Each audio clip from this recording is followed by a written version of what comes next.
Hey guys, what's up? Okay, so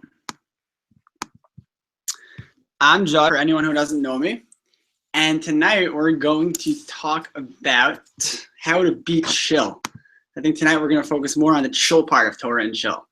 So, a second, awkward, one sec. Alright, we're good. So basically it's like this, right? Being chill is actually a central part of Judaism, right? Why? I mean, I'm sure we've all been in a situation where like you're waiting online at a pizza shop and a guy orders like maybe a slice and fries, but instead of getting a slice and fries, he gets a spicy fries and he goes crazy and berserk. I can never understand why people get so upset at like the stupidest things in life. I'm always like, yo, you gotta take a chill pill, bro. I can never understand it. So like, also, on a more serious level, sometimes we get really stressed out because of school and life and friends and social obligations. And sometimes we just feel like we're not in control and we're ready to explode. And it's at those moments, at the peak of your stressful times in life, that's when you need to remember to be chill, to take a step back. You need to remember that Hashem is ultimately in control and everything's going to be okay. Being chill is actually an idea that's promoted in Judaism, and especially by the Ramban in his Igaris. Sorry, guys, just up. All right, never mind.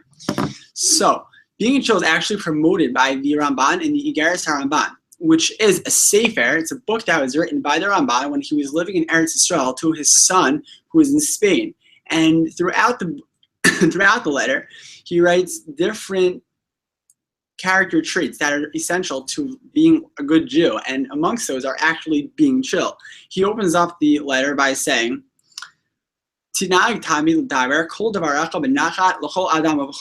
accustom yourself to speak gently at all times.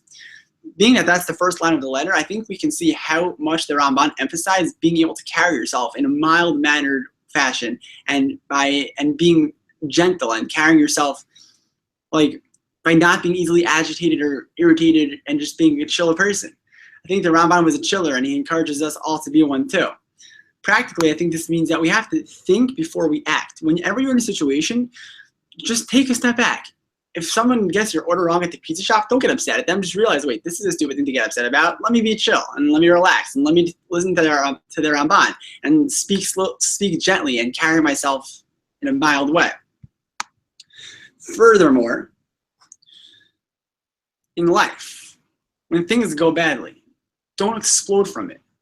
And you may ask, how is that possible? Life can be so tough. What if I'm like not doing well in school?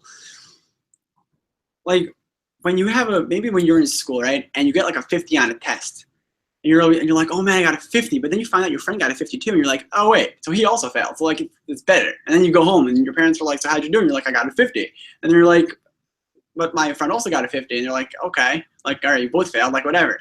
I think you get the point. My point is that it's this, we're in this together feeling that actually makes you feel better. But how can we apply that to life? David HaMelech on Tehillim wrote, cast upon Hashem your burden and he will sustain you. In other words, Hashem is your partner in life, and you need to view him as such. You need to realize that Hashem is always there for you, and you have to acknowledge his presence and realize he's there. He's there to share your burdens and your stresses and your difficulties and your hardships. And you shouldn't ever feel like life is out of control and things are going to implode and explode. Everything is going to be okay because Hashem is there. And I think furthermore, you have to, it's about a worldview, the way you view things in life. You can view your failures as failures, or you can view them as milestones along your path to success. Hashem knows your mission in life, and he has strategically placed failures and successes along that road. And you're going to reach your mission because Hashem is pulling you along. Hashem is guiding you. You have to relax and leave it up to Hashem and have a moon on Hashem and realize that he's got you and you have nothing to worry about. And essentially, your failures may actually be your successes, and your perceived successes may actually not be your successes. But in the end, everything will lead to your achievement of your mission in life that Hashem has designated for you. You may not even know it right away because it's a lifelong, the whole point is that it is a lifelong mission. Life is lifelong.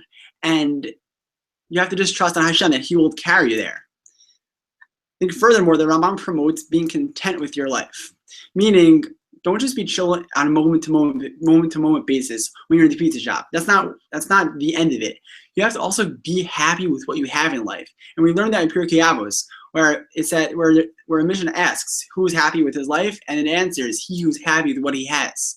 So of course, easier said than done. So how do we become happy with what we have? We have to look back to Hashem.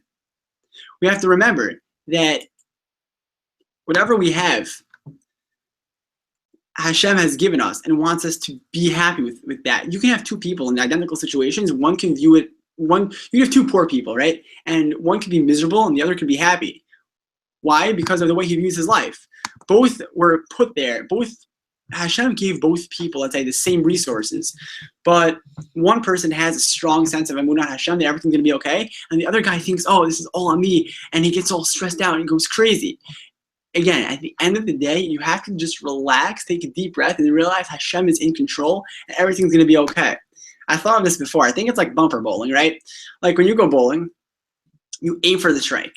And then the ball will bounce back and forth a few times, and then it'll ultimately get to the end, to the pins, right? So life is the same way. Sometimes we veer off the path, but then Hashem intervenes, like the bumpers. He puts us back on track, and ultimately we achieve what we're meant to achieve. Maybe we're supposed to get all the pins down, maybe we're not supposed to get all the pins down.